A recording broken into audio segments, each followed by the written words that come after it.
Bonjour, aujourd'hui je vais vous expliquer comment entretenir votre tour à jardin au quotidien. Donc, tout simplement, avec une inspection visuelle tous les jours. De toute façon, je suis certaine que vous avez le goût d'aller voir comment évolue votre tour à tous les jours. Super important, en fait, de s'assurer, environ une fois par semaine, on va avoir à remplir le réservoir d'eau qui se trouve dans le bas de votre tour à jardin. Donc, je vous montre ici.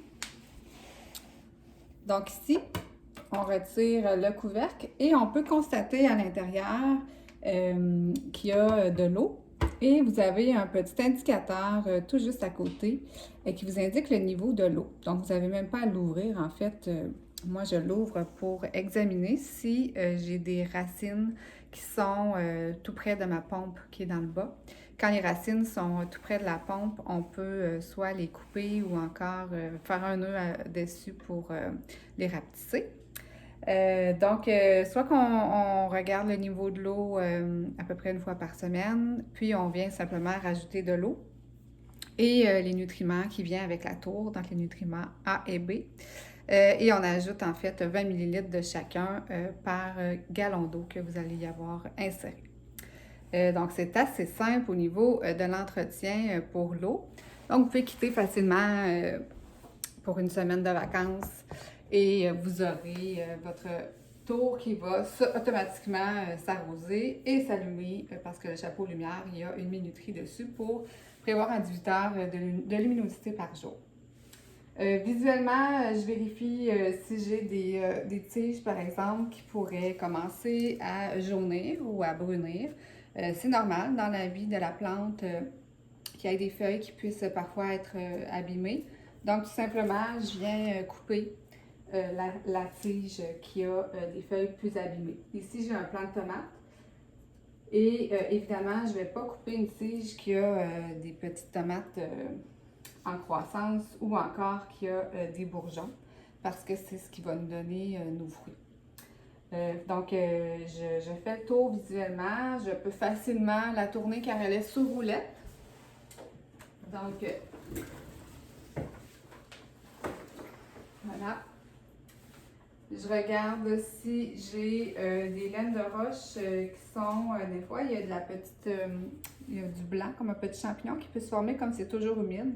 Il n'y a pas de danger, mais la façon que j'ai trouvé d'empêcher la formation de ce blanc-là qui est comme moins beau visuellement, c'est que je vaporise de l'eau qu'il y a à l'intérieur de l'huile essentielle de thé des bois.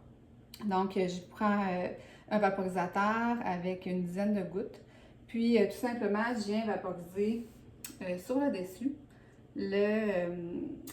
le liquide qui va venir en fait empêcher la création de cette petite mousse blanche sur vos laines de roche. Voilà, donc je fais le tour visuellement. Si je vois que parfois il peut y avoir un peu d'algues qui se créent dans les craques de votre tour, entre les étages, donc je prends un petit linge humide puis je viens l'essuyer. Donc ça c'est normal, en fait, c'est l'eau au contact de la lumière là, qui peut me créer cette algue.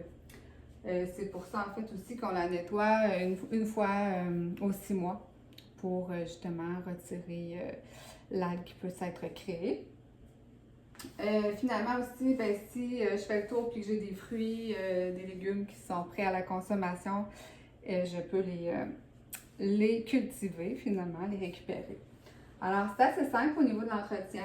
Puis, ensuite de ça, bien, de façon par intervalle, je viens partir des semis pour toujours avoir des plants qui vont produire des légumes. Par exemple, le plant de tomates, je vais me partir des semis aux 2 mois. Comme ça, mon plant grandit. Puis, quand mon plant va être arrivé à maturité, je vais pouvoir le remplacer. Puis, il va être prêt à faire des fleurs et à me produire des belles petites tomates. Quand que votre plant arrive à maturité, en fait, c'est simple. Soit les fruits qu'il produit sont moins gros, comme si c'est des tomates, les tomates vont être de plus petite taille. Et sinon aussi, vous pouvez avoir du feuillage qui commence à être vraiment moins beau. Ça, c'est normal là, durant sa vie qu'il y ait des feuilles qui viennent jaunir ou brunir. Mais si on voit qu'il y a beaucoup de feuilles qui sont moins belles, que les fruits sont moins gros, ça va être le temps de retirer votre plant pour le remplacer. Donc, c'est pour ça qu'on vient prévoir le remplacement avec des plants qu'on va partir, des semis qu'on va partir. Quand celui qui nous donne des fruits en donne présentement, je viens en partir un autre. D'ailleurs, quand vous achetez votre tour avec le lien ci-bas, je vous envoie automatiquement là, un top 15 des aliments pour le potager vertical. Donc, dans ce document-là, je viens préciser à quel intervalle vous devez partir les semis, par exemple les tomates aux 2 mois. Donc, moi, je me mets tout simplement un petit rappel dans mon calendrier, puis je sais la journée que j'ai besoin de partir des semis. Rapidement, je prends mes laines de roche, j'humidifie, je mets mes graines et hop, c'est parti pour le prochain plan. Je n'ai plus vraiment à m'en occuper, à part m'assurer évidemment qu'il y a de l'eau pour la croissance. Donc voilà, c'est quand même assez simple. C'est pas quelque chose qui demande beaucoup de temps à chaque jour. J'ai pas de désherbage à faire, j'ai pas de mauvaises herbes qui vont se retrouver dans ma tour. Quand j'ai cultivé ma laitue, par exemple, ce que j'aime, c'est que contrairement au jardin, j'ai pas de terre dedans. Donc facilement, je peux la prendre et la mettre directement dans mon assiette, même, il n'y a aucun problème.